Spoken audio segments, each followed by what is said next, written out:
Vez más, hoy con un invitado muy especial, el doctor Sebastián Albano. Sebastián, muchísimas gracias por estar acá. Gracias por la invitación. Ahora lo vamos a presentar formalmente. El tema que elegimos para hablar hoy es estrés, emociones y calidad de vida.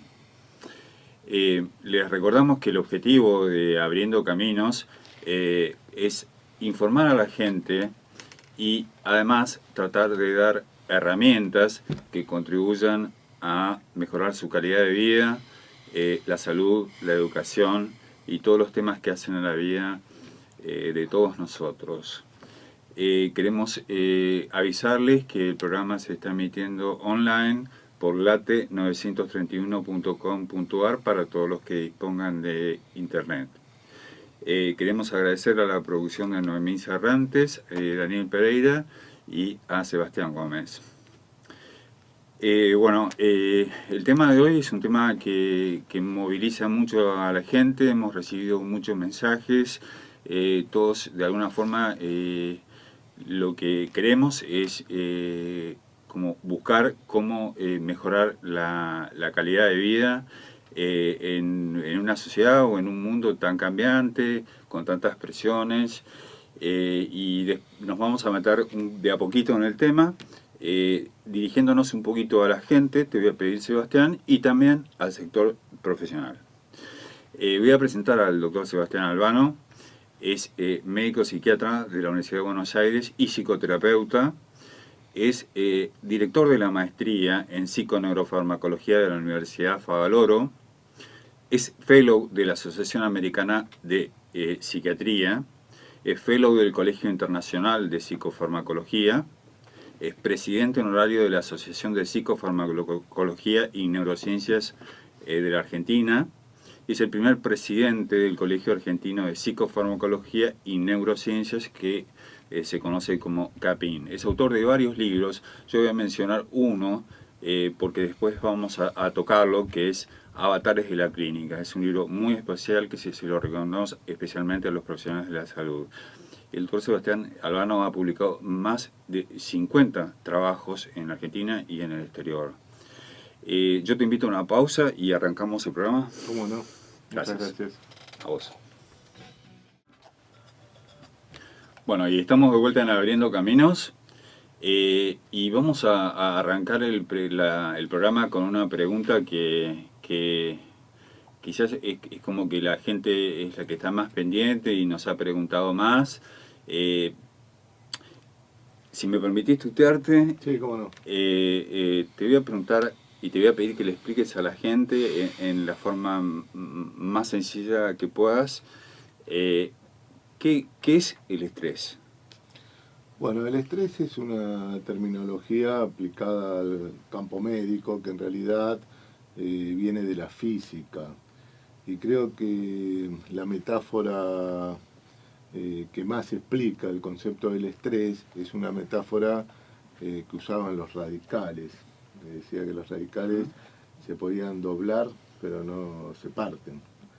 Esa cuestión significa que cuando se aplica algo aversivo, que es el estrés, una situación aversiva que proviene del entorno generalmente, cuando se aplica algo aversivo, la persona puede doblarse, lo cual implica un determinado grado de resiliencia, que es otra palabra muy importante a utilizar, siempre y cuando esa flexibilidad vuelva al estado normal. Ajá. Lo contrario a esa resiliencia, imaginemos una barra, ¿no?, que se puede doblar, pero que después vuelve al estado normal. Eso es la resiliencia. En cambio, la resistencia es cuando no se permite que esa barra se doble, resiste hasta que llega un punto que se rompe, se quiebra. Ajá. ¿Está bien? Sí. Entonces, el estrés son todas estas situaciones aversivas, generalmente provenientes del entorno que nos rodean, que pueden permitir que nuestro organismo y nuestra psiquis se adapte para contrarrestar esa situación de estrés. Sí. Esa adaptación del organismo, pudiendo volver al estado de normalidad, es lo que se denomina la resiliencia, que nosotros podemos tener para contrarrestar esa situación de estrés.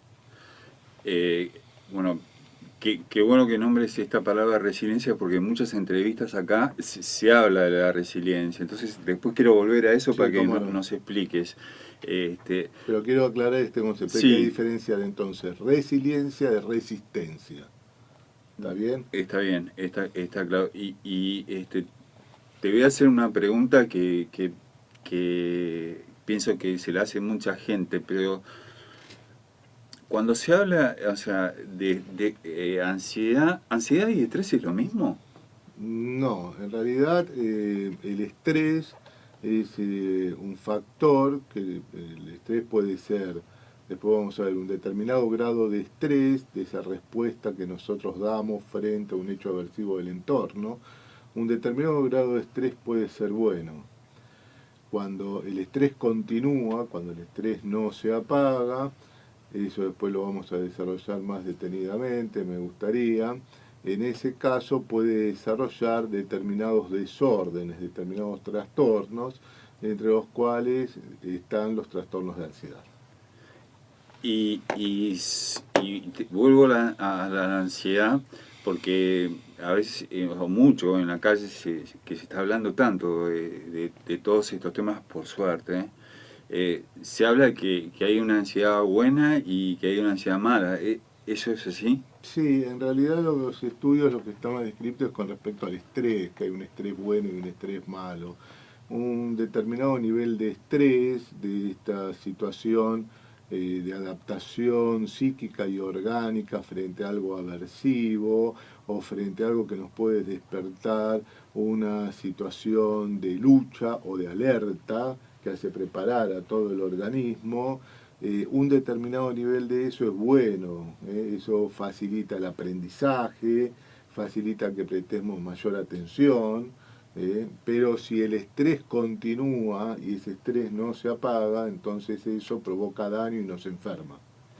Eh, y bueno, acá hay digamos, otra pregunta que llega, que es si el estrés, y hace muy poquito se hablaba de esto en un programa de televisión muy conocido, y la pregunta es, Sebastián, si estrés y distrés significan la misma cosa.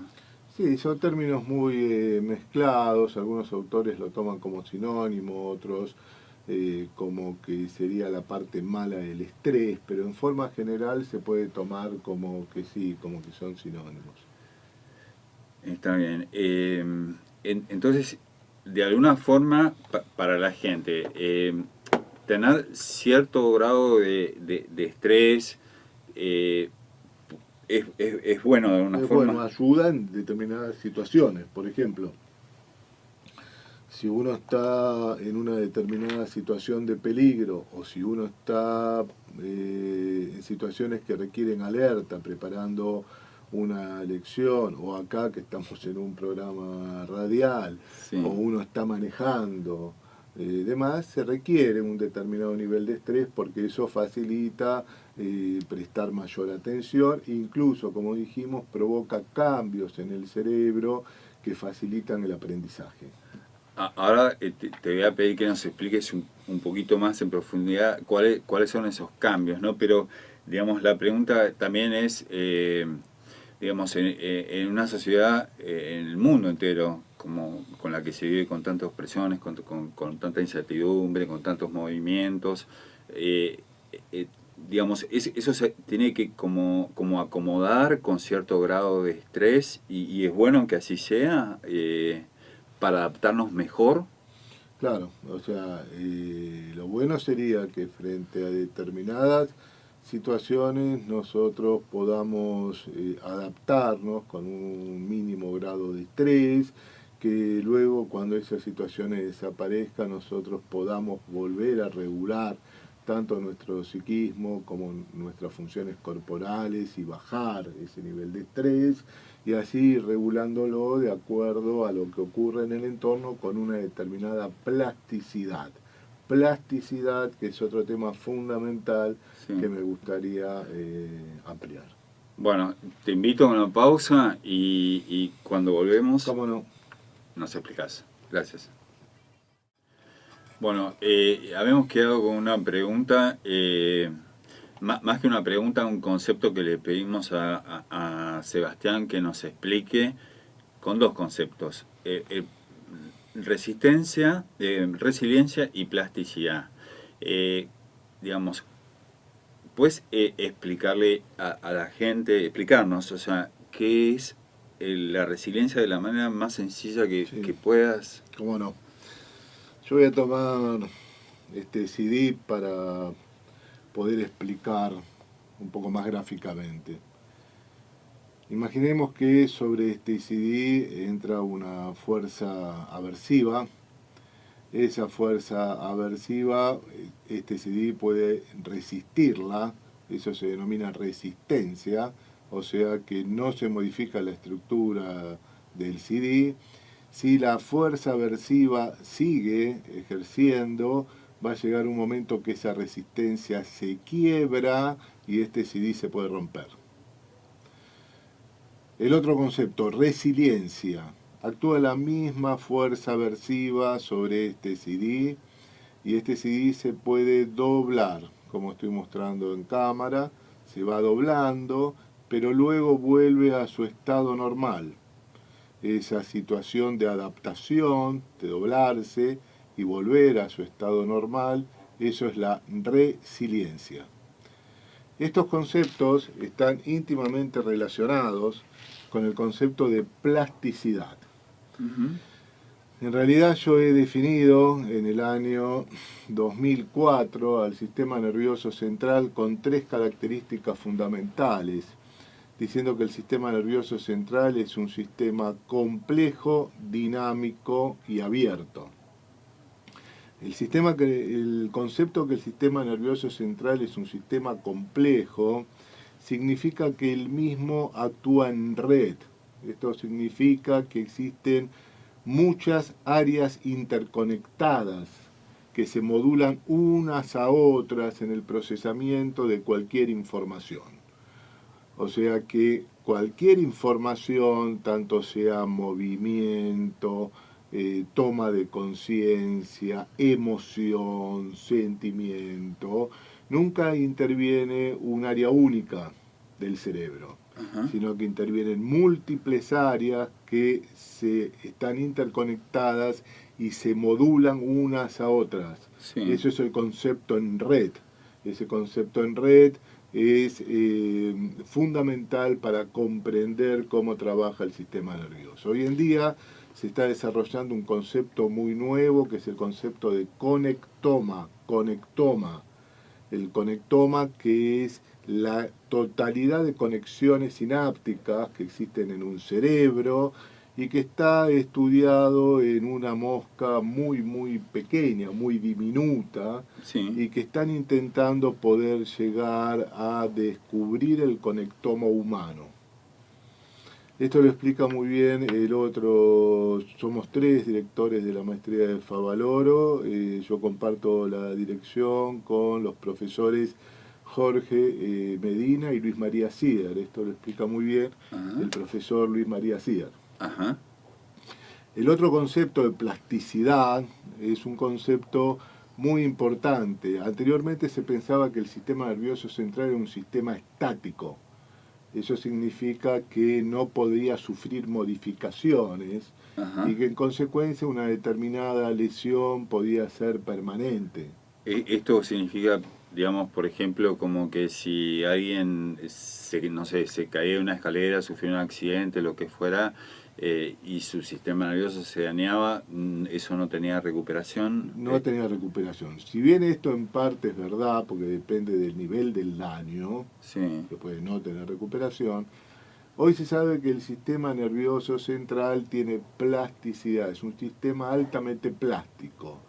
¿Qué significa esto? Que el sistema nervioso central sufre modificaciones permanentes, tanto en su fisiología como en su citoarquitectura. Dicho en palabras más sencillas, significa que continuamente las áreas que mencionamos anteriormente, van descargando más o menos, y lo más interesante es que se van formando nuevas conexiones sinápticas en algunas áreas y en otras áreas se van perdiendo conexiones sinápticas. O sea que el cerebro se va modificando permanentemente de acuerdo a las experiencias que nosotros vivimos con un entorno determinado. Cada experiencia que yo tengo, cada cosa que aprendemos va modificando nuestra plasticidad cerebral. De ahí viene la tercera característica del sistema nervioso que he definido, que es abierto. Sí. La pregunta, no, te quiero hacer esta pregunta con este tema de la plasticidad que estás explicándonos. O sea, si esta es una buena noticia, ¿no? Seguro. Porque en definitiva puede permitir cambios que son cambios positivos. ¿Es así? A ver, pueden ser cambios positivos, aunque la plasticidad también puede ser mala. La plasticidad no solamente es buena. Por ejemplo, en un dolor neuropático se pueden formar conexiones sinápticas en el lugar de entrada del dolor, que ingresa por determinado circuito a nivel de la médula, y eso hacer que el dolor sea peor y que se tenga que hacer una cirugía para cortar esas conexiones nuevas que se formaron. Pero en forma general se podría decir que sí, que la plasticidad es buena, sobre todo en lo que tiene que ver con el aprendizaje, con la modificación que tenemos los mamíferos superiores de poder cambiar, de poder modificar. Y escuchándote, se me ocurre una pregunta. Bueno, no lo mencionamos al principio, pero bueno, digamos, toda la gente del sector salud sabe que vos dentro de la especialidad de psiquiatría tenés, como, no sé si está bien dicho, una subespecialidad que es la neurofarmacología, ¿no? Digamos, entonces, esta plasticidad, de alguna forma, permite que en tu trabajo cotidiano vos puedas de alguna forma, como estás explicando, como crear nuevas redes o nuevas conexiones que ayuden a que una persona se sienta de otra forma mejor. ¿Es así? Seguro. Sin estos tres conceptos es muy difícil poder desarrollar nuestra tarea, porque el concepto inicial, el sistema nervioso central en red, esa complejidad del sistema nervioso central, nos permite comprender que toda esa complejidad, el método fundamental para poder juntarla es a través de la clínica, y la importancia del desarrollo de una historia clínica completa que debemos hacer los médicos psiquiatras, que es muy importante porque esa complejidad, si no, no se puede unir, no la podemos volcar para tener un concepto que es lo que está pasando. Eso se explica a través de la clínica. Y la plasticidad, que es otro concepto fundamental, porque como vos muy bien expresás, Alejandro, esto nos permite poder trabajar con el cambio de la persona, con que la persona modifique, con que la persona pueda transformar determinadas cuestiones. Bueno, te invito a una pausa y es un mensaje muy esperanzador que nos estás dando, ¿no? A todos. Vamos a una pausa y volvemos. Gracias, Sebastián. Gracias. Bueno, y estamos de vuelta en Abriendo Caminos. Bueno, y hay dos conceptos que querría preguntarte, que uno, que lo completes un poco la idea, y otro, vos hablaste de tres características del sistema nervioso central. Hablaste de plasticidad, hablaste de resiliencia y hablaste de abierto. Entonces, preguntarte, ¿qué significa la característica abierto del sistema nervioso central? Sí, bueno, las tres características que dijimos, entonces, el sistema nervioso central complejo, que significa que actúa en red, dinámico, que tiene que ver con la plasticidad, y el concepto abierto también proviene de la física. En realidad un sistema abierto es un sistema que requiere de una fuente externa, que no está cerrado. El sistema nervioso central requiere de una fuente externa que es el entorno. Ajá. ya que el entorno en el cual vivimos juega un rol fundamental tanto para el neurodesarrollo como para la formación del ser humano. En este sentido, hay muchos estudios que han trabajado fuertemente, por ejemplo, con el tema del cuidado maternal en los primeros años de vida. Ujú. Estos no son estudios nuevos, ya había hecho sus primeras observaciones sobre este tema Freud, está en los trabajos de Spini, El primer año de vida, que es un libro excelente que recomiendo que todo el mundo lo tenga. Y acá en Argentina no podemos olvidar en los años 50 los trabajos del doctor Florencio Escardó, fundamental sobre el cuidado maternal. Sí. Un autor relativamente nuevo, Minay, desarrolla que investiga que el cuidado maternal, hecho esto en ratitas, cuando la madre tiene un buen cuidado maternal, expresado en la rata por lo que se denomina licking grooming, que es la propiedad o la característica que tienen las ratas con buen cuidado maternal de amamantar, acobijar a la cría y lamerla para limpiarla. Las ratitas que son cuidadas con ese cuidado maternal, las crías desarrollan a través de un concepto actualmente también explicado, pero muchas veces no bien explicado, desarrolla a través de mecanismos epigenéticos, que ahora vamos a comentar de qué se trata, desarrollan sistemas de receptores, receptores específicos a unas hormonas que son los glucocorticoides, que aumentan en el estrés, y esos receptores a glucocorticoides, cuando están en cantidad normal, son capaces de apagar ese circuito de glucocorticoides que daña cuando el estrés no se apaga. Dicho de otra manera, Sí. el cuidado maternal facilita que no se provoque el daño que provoca el estrés prolongado. Esas características que tienen las crías de poder contrarrestar el daño que puede provocar el estrés prolongado no es más que lo que mencionamos previamente de la resiliencia. Es la capacidad de poder entonces contrarrestar esa injuria sin que se provoque el daño, que lo diferenciamos de la resistencia, Perfecto. que se rompía el CD y se provocaba el daño.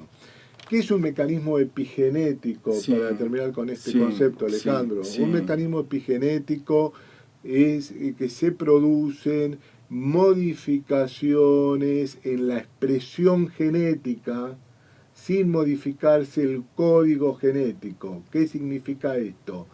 Que a través del cuidado maternal, por ejemplo, se puede facilitar que se sinteticen en el cerebro determinadas proteínas que van a ser fundamentales para el neurodesarrollo. Por ejemplo, las proteínas que van a actuar como receptores a glucocorticoides. En cambio, cuando no ocurre este cuidado maternal, este autor descubre que esas proteínas no se sintetizan y que el estrés provoca en la cría que no tuvo este cuidado maternal importantes daños con alteraciones en la performance cognitiva. Estos estudios se lo criticó a Minay porque se dijo, bueno, pero esto está hecho en ratas, ¿qué pasa en el humano? A ver si pasa lo mismo en el humano. Entonces este autor fue a un banco de Quebec, donde las personas que se suicidan se guarda el cerebro. ¿Y qué hizo el autor? Agarró las historias clínicas de todos los pacientes que se habían suicidado, las estudió, y vio en todos estos pacientes en un altísimo porcentaje maltrato infantil. Y cuando fue a estudiar el cerebro que estaba en el banco de estos pacientes, descubre en el cerebro las mismas modificaciones o muy similares a las que él había descubierto en las ratitas. Entonces, demostrando que esto también ocurre en humanos, como ya habían hipotizado muchísimos autores, como mencionamos previamente. No, qué importante lo que estás diciendo, y aparte cómo de alguna forma a lo largo de las entrevistas y los distintos programas que venimos haciendo, justamente acerca de lo que es el cuidado y el maltrato infantil, como de alguna forma las neurociencias están como respaldando. Seguro, ¿no? Imaginémonos lo que ocurre con los chiquitos que están en la calle, desnutridos, Sí. sin cuidado familiar, que no tienen la posibilidad de acceder a un hogar, a un Sí. plato de comida, durante muchísimos años, donde ocurre todo el neurodesarrollo. Imaginémonos cómo puede repercutir todo esto. O sea, ahí esos te hago niños. una pregunta que me imagino que se hace toda la gente, que es, ¿se produce un daño en el sistema nervioso que va a permanecer a lo largo de la vida? Que va a ser muy difícil de revertir. Cuanto más dure, peor. Cuanto más dure, peor. Entonces hay que inmediatamente socorrer a estos chiquitos, darle alimento, darle un hogar, darle el calor de hogar, el cuidado maternal, sostener a esta familia que lo pueda realizar. Exacto, sí. Digamos, dos palabras que me hago cargo, o sea, acerca de lo que se está hablando tanto de la desnutrición infantil, que de alguna forma hay que tener muy claro, ¿no?, que la nutrición infantil provoca un daño para toda la vida, ¿no? Y es algo que es una deuda pendiente que tenemos que resolver en la Argentina y en América Latina en general. En un país que le puede dar de comer a todo el mundo, no podemos tener chicos desnutridos. Exactamente, no se puede entender, no se puede entender. Así que con la información lo que pretendemos es por lo menos avisarles que esto es así, esto pasa y está demostrado en la medicina. Voy a ir un poco más rápido porque hay un montón de preguntas para hacerte, Sí, si no y queremos desde ya que te vamos a invitar otro día, pero hay una pregunta que es acerca de que nos expliques muy brevemente si hay algunas áreas que están relacionadas con esto que empezamos a hablar acerca del estrés, acerca del miedo, que a veces se habla, por ahí, más para el sector profesional, que claramente lo conoce, lo que es el sistema límbico, pero hay partes del cerebro, yo te lo pregunto como una persona común, digamos, que están relacionadas con las emociones. Claro, en primer lugar tenemos que diferenciar el sistema límbico del lóbulo límbico de Broca.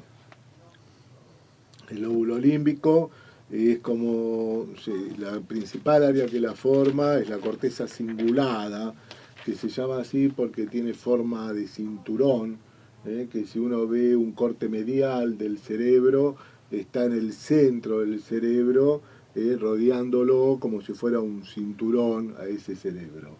Esa corteza cingulada se continúa con el parahipocampo y el hipocampo, un área central relacionada con la memoria, y todo eso es lo que se llama lóbulo límbico. Eso hay que diferenciarlo del sistema límbico. El sistema límbico, donde se agregan muchas otras estructuras, y hay una estructura fundamental que se llama amígdala. Sí, se llama así porque tiene forma de almendra, sí. Y hay que diferenciarla, ¿no?, de las amígdalas claro, faringias, que uno lo asocia con eso. Sí, claro. Sí. No tiene nada que ver. A Es una estructura que está en el cerebro, que tiene forma de almendra y se localiza enterrada literariamente en la porción anteromedial del lóbulo temporal. Ese área, la amígdala, es donde llegan todas las aferencias, principalmente del entorno, lo que llamamos aferencias sensoriales, que van a llegar a esa amígdala. Y la amígdala es el director de orquesta de las emociones. ¿Qué quiere decir esto? Que una vez que llega la información a la amígdala va a ser capaz de activar diferentes áreas que van a dar dos componentes fundamentales de las emociones. El primer componente de la emoción es lo que tiene que ver con el cuerpo, la expresión corporal de la emoción. Nosotros sentimos una emoción en el cuerpo donde todavía no tenemos conciencia de lo que nos está pasando. Sí. Sin embargo, el cuerpo ya responde. Esto significa porque hay una vía directa a la amígdala que va directo de una estructura que se llama tálamo. El tálamo es como si fuera la vía de entrada de todos los sentidos, que regula tanto la cantidad de aferencias sensoriales que entra como hacia dónde la dirige. Entonces, el tálamo tiene una vía directa a la amígdala, al director de orquesta de las emociones. Y después va a tener vías a la corteza y de la corteza nuevamente a la amígdala. La vía que va directamente de tálamo a la amígdala no pasa por corteza, no se toma conciencia, y luego la amígdala a partir de ahí activa diferentes estructuras que provocan la expresión somática de la emoción. En esa expresión somática nosotros podemos tener midriasis, taquicardia, rubor, caras, fundamental, cara de miedo, diferentes tipos de cara relacionados con la emoción. Y, o sea que todo eso está como regulado por la amígdala. Por la amígdala. Entonces, en realidad qué la importante amígdala sería que esto la gente lo sepa, ¿no? O sea, y que ese sistema límbico, porque también acá, digamos, no podemos tocar los temas, tantos temas, pero digamos, de alguna forma, viste que se habla tanto del tema de los ataques de pánico y eso, y que creo que está relacionado con esto, ¿no? La amígdala juega un rol central. Entonces, por eso es tan importante que la gente en general lo sepa. Pero te quiero hacer una pregunta más que va sobre esto, y la gente mucho en la calle habla de lo que es liberar adrenalina y qué sé yo. Yo te quiero preguntar, o sea, vamos a ver una pausa, pero te quiero dejar esta pregunta. ¿Qué es, o sea, la adrenalina? ¿Qué es? Vamos a una pausa. Gracias. Perfecto. Bueno, seguimos en Abriendo Caminos con el doctor Sebastián Albano. Y había quedado una pregunta pendiente del bloque anterior respecto a si nos puedes explicar muy brevemente. Tenemos un montón de preguntas, Sebastián, para hacerte. Explicarnos en general a la gente ¿qué es la adrenalina? Que se habla tanto en la calle, o se habla, todo el mundo habla de adrenalina, pero ¿qué es y para qué sirve? Perfecto.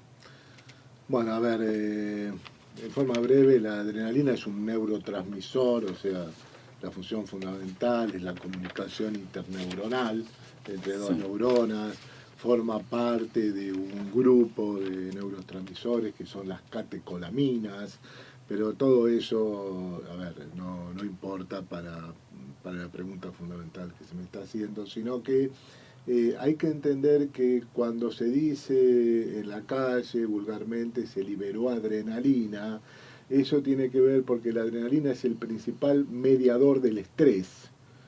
Cuando nosotros hablábamos que la amígdala, el director de orquesta de las emociones, coordina todas las emociones, también la amígdala coordina las áreas que van a ser responsables del estrés. Para eso se van a activar, por un lado, el hipotálamo. El hipotálamo, la amígdala va a activar el hipotálamo lateral y después va a activar todo un eje endocrino, conocido como el eje HPA, hipotálamo pituitario adrenal. Entonces, en primer lugar de toda esa activación se libera adrenalina. La adrenalina da la primera respuesta al estrés, que es la respuesta de lucha o escape, conocida así porque es como se prepara el animal para la lucha o el escape. Para esto existe midriasis, piroelección, taquicardia, constipación de esfínteres, desviación del flujo sanguíneo. El animal se prepara para correr, para la lucha, para defenderse, la reacción de lucha o escape. Una vez que eso finaliza, que termina esta etapa, se libera el segundo mediador del estrés o entra en juego el segundo mediador del estrés, que es el cortisol, que mencionamos anteriormente. ¿Qué hace el cortisol? Viene a recuperar la energía que gastó la adrenalina, ese gran gasto energético durante la respuesta de lucha o escape. Entonces el cortisol juega un rol fundamental, el que mencionábamos antes, regulado de manera tan importante por el cuidado maternal. Ese cortisol es el segundo mediador del estrés, recupera la energía que se perdió con la liberación de adrenalina. Pero ¿qué es lo que ocurre? Ese cortisol luego se tiene que apagar, tiene que disminuir. Si el cortisol continúa alto, empieza a dañar diferentes áreas del cerebro. Entre ellas, muy estudiado, se provoca daño del hipocampo, esa área central relacionada con la memoria, y eso es uno de los tantos mecanismos, pero fundamental, descritos en la fisiopatología de la depresión. Y te hago esta pregunta y te voy después quiero volver al tema del estrés, porque quiero pedirte quizás lo más importante para la gente, que es, bueno, tenemos estrés, o sea, ¿cómo lo contrarrestamos? ¿Qué hacemos con el estrés? O sea, pero te quiero hacer una pregunta cambiándote un poco, que es, esta pregunta está en la calle, está en todos. Creo que es importantísimo que vos, que sos un referente de la medicina y de la psiquiatría en la Argentina, o sea, se le aclares a la gente. Digamos, es lo mismo, o sea, ir a un psicólogo que a un médico psiquiatra, o esas dos profesiones deberían, digamos, trabajar en un equipo según tu punto de vista. Bueno, el psicólogo y el psiquiatra tienen formaciones muy diferentes. En primer lugar, el psiquiatra es médico, o sea, cumple con toda su formación médica, y luego cuando se especializa, en vez de ser pediatra, cardiólogo, es psiquiatra, hace la especialización de psiquiatría. Con lo cual, como mínimo, un psiquiatra antes de empezar a ejercer, estudia hoy en día aproximadamente 12 años de carrera universitaria. 12 años, como mínimo. Sumémosle a eso que más del 90% hacen especialización de posgrado. Muchos hacen nuestra maestría. Nosotros ya tenemos 700 magísteres. Nuestra maestría dura 4 años más.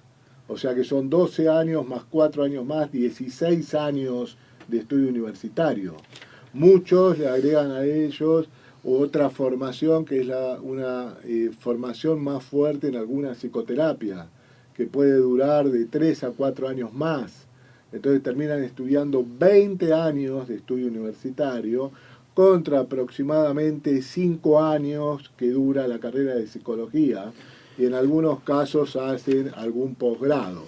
Entonces, indudablemente estamos hablando de dos formaciones totalmente diferentes, donde el psiquiatra está preparado para diagnosticar, está preparado para medicar, pero está también preparado para hacer psicoterapia, y está también preparado para comprender cómo funciona a través de la neurociencia la psicoterapia.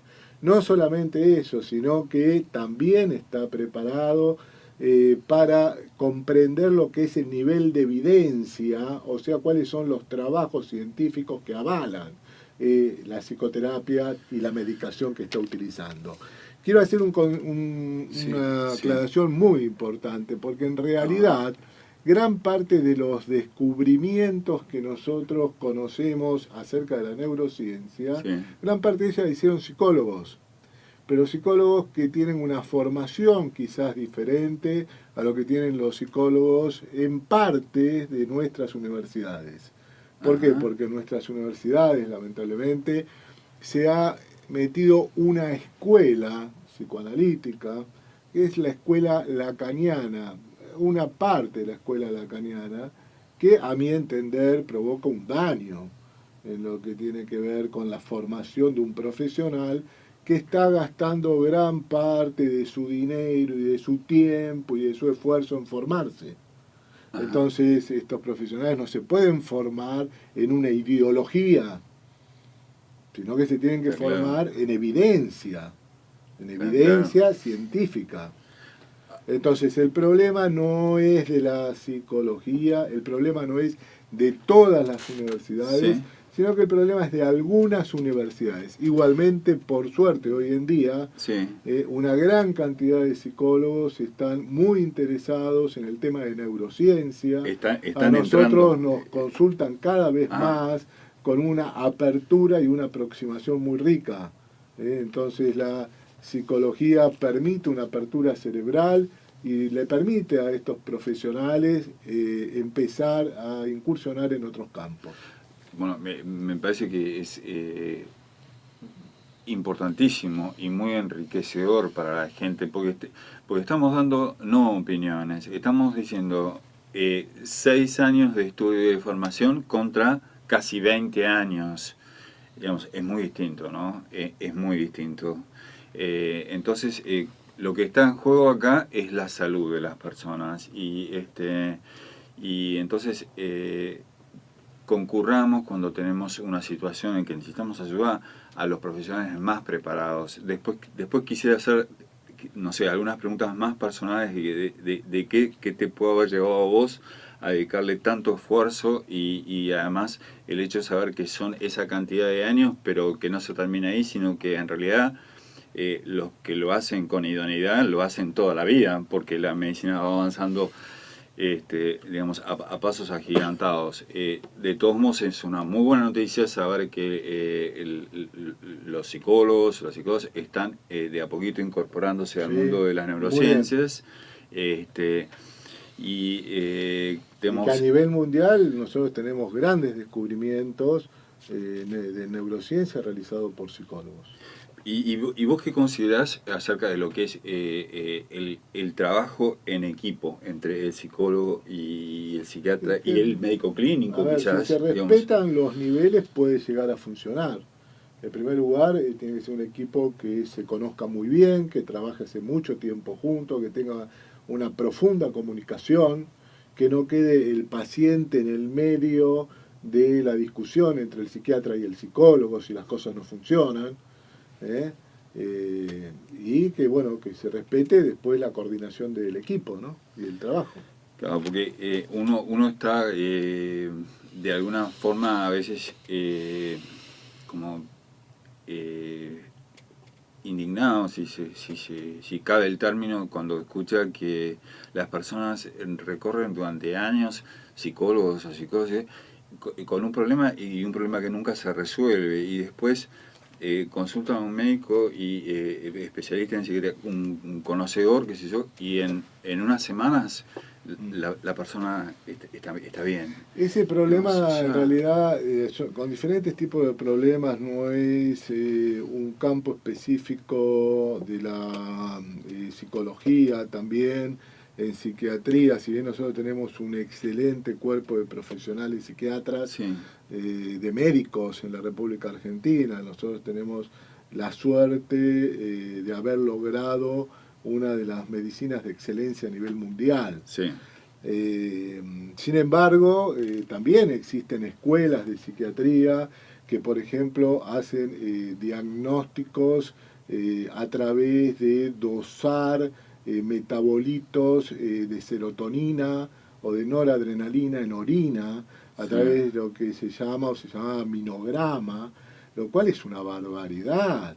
Están intentando ver qué pasa en el cerebro con lo que dosan en la orina, teniendo en cuenta que gran parte de los metabolitos que están en orina de la serotonina, por ejemplo, la serotonina es un neurotransmisor que actúa tanto a nivel cerebral, pero también actúa en el intestino, en lo que se llama las células enterocromafines.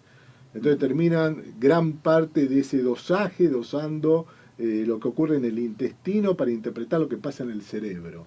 Esto que nosotros lo venimos avisando y discutiendo desde hace muchísimos años con el profesor Sier, hoy en día se sigue realizando. Y Sí, eso es un error exclusivo de la psiquiatría, eso no es de la psicología. Pero esto es un problema de falta de formación, ¿no? Ese es un terreno difícil. Está bien. Yo, digamos, quiero preguntarte, o sea, vos escribiste varios libros, hay uno que es Avatares de la Clínica, y donde allí hablas un poco de lo que es neurociencias y psicoanálisis. Yo te quiero invitar a una pausa y que nos expliques un poquito si es que de alguna forma en el libro, el sector profesional lo conoce, pero que la gente lo conozca, porque eso es lo más importante, si de alguna forma se están dando la mano las neurociencias, el psicoanálisis, o sea, que nos expliques un poquito eso y el libro en particular, en qué consiste. Vamos a una pausa y volvemos enseguida. Gracias. Bueno, estamos de vuelta en Abriendo Caminos. Bueno, habíamos comentado uno de los libros de Sebastián Albano, Avatares de la Clínica, y la pregunta de esta, tengo tantas preguntas, Sebastián, que me resulta difícil, pero digamos, el libro trata, para que la gente sepa, digamos, de alguna forma de la unión del psicoanálisis con las neurociencias. ¿Cómo es esto? Sí, no es de la unión. Nosotros con el querido Armando Bauleo, que falleció, que fue uno de los precursores del psicoanálisis freudiano en Italia, en toda la región de la Toscana, desarrollamos en el año 2004 el libro Avatares de la Clínica, donde en realidad trabajamos sobre los puntos de coincidencia de la neurociencia y el psicoanálisis. Tuvimos el privilegio que al año siguiente el premio Nobel de Neurociencia, Eric Kandel, comienza a desarrollar la misma temática, por otro lado, ¿no? Con sus libros, hasta el día de hoy. Porque cuando nosotros comenzamos con este tema, parecíamos locos, nos atacaban de los dos lados, ¿no? Por un lado los psicoanalistas, por el otro lado los psiquiatras y los que hacían neurociencia. Sin embargo, bueno, Kandel nos vino con sus obras a seguir toda esta línea que él ya venía, obviamente, ¿no? El máximo exponente en la neurociencia mundial. Eric Kandel ya venía desarrollando de sus trabajos originales. Ahora bien, existe un hecho fundamental, que es aquello que está basado en evidencia. Evidencia significa que el método aplicable al paciente está avalado por estudios científicos, que no es opinión personal, que uno hace lo que quiere. Eso es cuando se habla de medicina basada en la evidencia. Exactamente, exactamente. La famosa medicina basada en la evidencia, que es algo fundamental en la práctica médica. Todo procedimiento médico debe estar basado en la evidencia. La medicación cuando se aplica, qué medicación, qué combinación de medicación, todo eso tiene que estar basado en evidencia. Pero también la psicoterapia. Hoy en día existen 3 psicoterapias que tienen la mayor evidencia, quiere decir la mayor cantidad de trabajos científicos. La primera de ellas es la terapia cognitiva conductual. Indudablemente es la terapia que tiene el mayor nivel de evidencia. Estos fueron porque ellos fueron los primeros que comenzaron a trabajar con este tema. Otra psicoterapia que también tiene mucha evidencia es la terapia interpersonal. Y en la actualidad la psicoterapia psicodinámica, que toma los principios del psicoanálisis, pero que a diferencia de esta es una vez por semana, en vez de ser 3-4 veces por semana como era el psicoanálisis, que es cara a cara, que es más focalizada, trabajando sobre lo actual, ha cobrado un alto nivel de evidencia, demostrando que por lo menos es tan eficaz como la terapia cognitiva. Por otro lado, algo fundamental en todo esto es el tema de la combinación de medicación más psicoterapia. Esto lo puedes explicar, porque además con respecto al tema de lo que es medicación en psiquiatría. En la Argentina, quizás en otros países ya es una etapa superada, pero hay como cierta estigmatización alrededor, ¿no? O sea, cierta cuestión de, a ver, ¿qué me está dando un médico psiquiatra? Es decir, ¿por qué pasa esto? Y educanos para que eso no pase. O sea, te pido a la gente, ¿no? Bueno, O sea, muchas gracias porque este es un tema fundamental. Hay un estigma como que el paciente que es medicado, el paciente que va al psiquiatra está loco.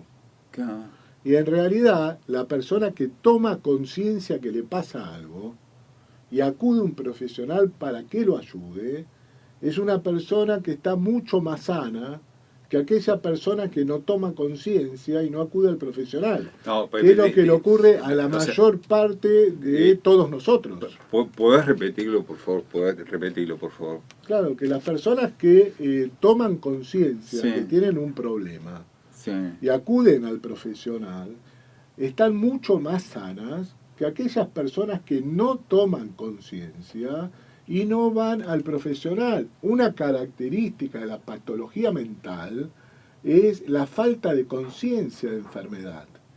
O sea, cuanto más enferma está la persona, menos conciencia de enfermedad tiene. O sea, ¿quién está con mejor pronóstico? Aquella persona que le duele una muela, toma conciencia, va al dentista, por más que le suma tiempo, algún dinero, dolor, Claro. o la persona que dice a mí no me pasa nada, yo no tengo nada por más que sienta el dolor. Y sigue adelante. Exactamente lo mismo ocurre con el dolor psíquico. Exactamente lo mismo ocurre con la patología mental. Qué importante lo que estás diciendo, qué importante, qué importante. O sea, digamos, a ver si, porque de vuelta, vos sabés que a lo largo de las entrevistas siempre caemos en un tema que es la educación. Y esto, y los estigmas, digamos, según lo que yo estoy viendo y lo que veo, es como que se rompen a partir de la educación. Entonces, escucharte y que vos le digas esto a la Argentina y que, no, a ver, nos consulten porque los vamos a ayudar, porque la calidad de vida va a mejorar, digamos, es importantísimo saberlo. Entonces, los estigmas, estamos en el siglo XXI. Estamos en el siglo XXI y tenemos la suerte de estar en un país que si hay algo que tiene de excelencia es la medicina. Nosotros tenemos, hoy en día todavía, si bien hemos perdido mucho campo que tenemos que recuperar, y estamos trabajando fuertemente para poder recuperarlo, pero hoy en día tenemos una medicina de excelencia. No nos olvidemos, Alejandro, que a nuestro país vienen a estudiar y a tratarse países vecinos de todo el mundo, pero principalmente de toda América Latina, donde nosotros brindamos educación y brindamos atención gratuita. Sí, es extraordinario, es extraordinario.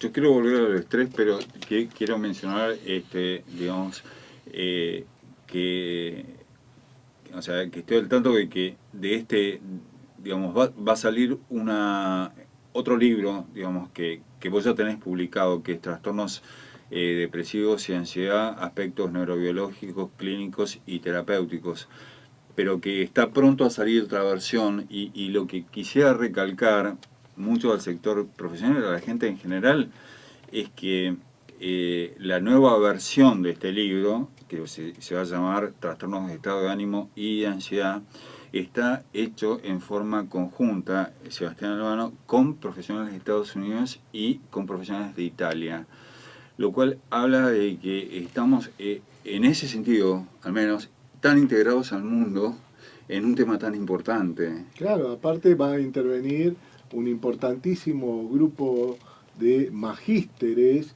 que se formaron en la Universidad Favaloro, que forman parte de estos profesionales que estudiaron medicina, psiquiatría, hicieron el máster, o sea que tienen cerca de 20 años de formación y que además se subespecializaron en temas puntuales. Por ejemplo, la doctora Mariana Moncó que se ha ultra especializado en el tema de trastorno de conducta alimentaria, el doctor Guillermo Dorado, ultra especializado en el tema de adicciones, el doctor Rodolfo Lisiaga, Enzo Cascardo y Pérez Rivera, altamente especializados en todo lo que tiene que ver con trastornos de ansiedad, y muchos otros profesionales que estamos pensando para que intervengan también con este libro. En el libro anterior, entre otros, ha participado también el doctor Eduardo Spector con todo el aspecto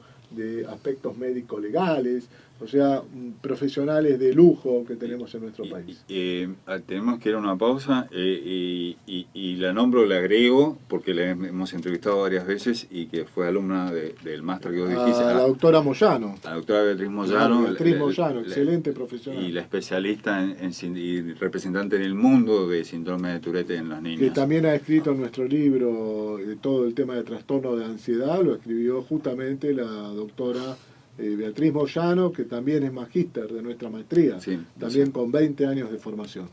Te invito a una pausa y volvemos. Gracias.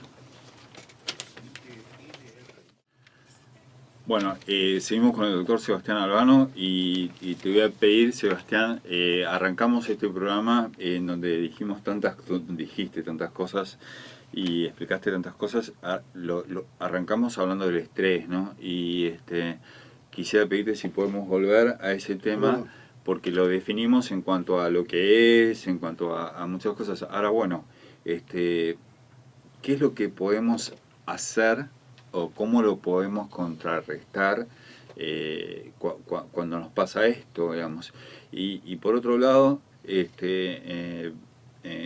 preguntarte si uno mismo se puede dar cuenta cuando está sufriendo estrés, o de qué manera pasa esto, pero fundamentalmente te pido las herramientas para la gente, o sea, una vez que está la situación de estrés, o sea, ¿qué herramientas le das? ¿Qué tiene que hacer? Está muy bien, en realidad, bueno, estrés sufrimos todos, porque es imposible evitar el estrés de la vida cotidiana. Como decíamos previamente, lo que tenemos que contrarrestar principalmente es aquel estrés que nos enferma, o mejor dicho, contrarrestar las consecuencias del estrés. Para esto hay algunos estudios que avalan de manera importante algunos hechos. Por ejemplo, hacer ejercicio de manera regular, sobre todo ejercicio aeróbico, obviamente con el chequeo médico previo que la persona lo pueda realizar. Eso contrarresta, por ejemplo, la pérdida de conexiones sinápticas. El ejercicio provoca un efecto contrario al estrés y aumenta la cantidad de conexiones sinápticas. Otro tema fundamental, sobre todo para personas de tercera edad, pero para todo el mundo, es estudiar algo, el aprendizaje. El aprendizaje es central, hacer por ejemplo, algún curso de idiomas, que enriquece mucho, y también recordemos que el aprendizaje forma nuevas conexiones sinápticas. O sea que tanto el ejercicio físico como el aprendizaje forman nuevas conexiones. Nuevas conexiones. Y otro tema muy importante es la sociabilización. Sí. Recordemos todos estos estudios de la interacción madre-hijo, o sea, esta cuestión que comienza desde las etapas más tempranas, sí, de la vida. Lo importante es la sociabilización, no quedarse aislado, poder interactuar. Y sobre todo en esa interacción, bueno, yo soy muy creyente, pero en esa interacción fundamental el poder brindarle al otro, el poder hacer por el otro. Eso es algo muy importante en la interacción humana. No solamente interactuar en el sentido de salir, divertirse en una fiesta y demás, lo cual es muy bueno también, y muy saludable, pero también poder interactuar con el otro. Por ejemplo, este fin de semana pasó la colecta Más por Menos, donde se organizaron interacciones muy importantes para poder ayudar a aquella gente que menos tiene. Eso es muy enriquecedor, eso es muy bueno. Entonces, el tema de poder hacer deporte, sobre todo deporte aeróbico, el tema de aprender diferentes cursos, leer, ¿eh? Y el tema de interactuar, son hechos importantísimos para contrarrestar aquello que nos puede provocar el estrés permanente y evitar de alguna manera que ese estrés nos enferme. Es decir, que esas tres actividades las deberíamos incorporar a nuestra vida. Después hay otros hechos muy importantes que más que hacer es no hacer. Por ejemplo, las drogas de abuso. Evitar todo tipo de droga de abuso. Es altamente dañino. ¿Qué son las drogas de abuso? Las drogas de abuso, por ejemplo, cocaína, marihuana, tan discutido en la actualidad, pero también el alcohol, el cigarrillo, todo lo que son adicciones, drogas de abuso, son altamente patológicas y pueden dañar muchísimo al ser humano. También otro tipo de adicciones, por ejemplo el juego patológico, que se está desarrollando muchísimo en nuestro país y es altamente perjudicial para el ser humano. Nosotros todavía no tenemos una ley que pueda de alguna manera evitar que personas con ludopatía, que es un trastorno psiquiátrico, se le prohíba el ingreso a los casinos. Y eso es altamente dañino para la persona. Sí, entonces, para la gente repetir, las tres cosas o los tres pilares esos que vos nombrás que son tan importantes sería la actividad física, sí, por un lado, el otro es el aprendizaje, sí, y el otro es la interacción social, pero con un sentido de ayuda al otro. Sí, en realidad toda interacción es buena, más que estar aislado, pero mucho mejor si además incorporamos el tema de una ayuda al otro, ¿no? Eso provoca cambios Eso provoca cambios muy demostrados. Volvemos a remarcar estos estudios de modificaciones epigenéticas en esas interacciones tempranas, en la interacción madre-hijo, de temprana edad. Y está muy demostrado cómo el ejercicio y cómo el aprendizaje aumentan conexiones sinápticas. O sea, qué valioso la información que nos estás dando. Digamos, quiero hacerte, dentro del tiempo que tenemos, que es muy limitado, con vos creo que podemos hablar todo un día y nos podrías explicar tantas cosas que nos ayudan a vivir mejor, pero digamos, yo te quiero hacer una pregunta para entender a vos en tu práctica profesional, en el día a día, digamos, ¿cuáles son los 2, 3 o 4, digamos, motivos de consulta más frecuentes que llegan a tu consultorio a consultarte? Digamos, ¿cuáles son? Bueno, coinciden con los datos estadísticos mundiales, lo que le pasa a uno en el consultorio. El principal motivo de consulta en psiquiatría en este momento son los cuadros depresivos, ¿no? Los cuadros depresivos. Lo que pasa es que es muy importante diferenciar lo que es una depresión unipolar de lo que es una depresión bipolar. Porque el tratamiento, a ver, acá hay algo importante para decir, no es que uno sea peor que la otra, tenga peor pronóstico. La depresión bipolar es más refractaria al tratamiento, puede ser más complicada en algunos casos, pero también la depresión unipolar puede ser muy grave. Pero lo fundamental es poder establecer, que eso es un campo del médico, psiquiatra, especialista en el tema, poder establecer el diagnóstico diferencial entre depresión unipolar y bipolar. ¿Por qué? Porque los tratamientos son muy diferentes. Por ejemplo, el uso de antidepresivos es fundamental para tratar la depresión unipolar moderada a severa. La leve se puede tratar con psicoterapia y en algunos casos, si el paciente no quiere acceder a una psicoterapia, darle un antidepresivo.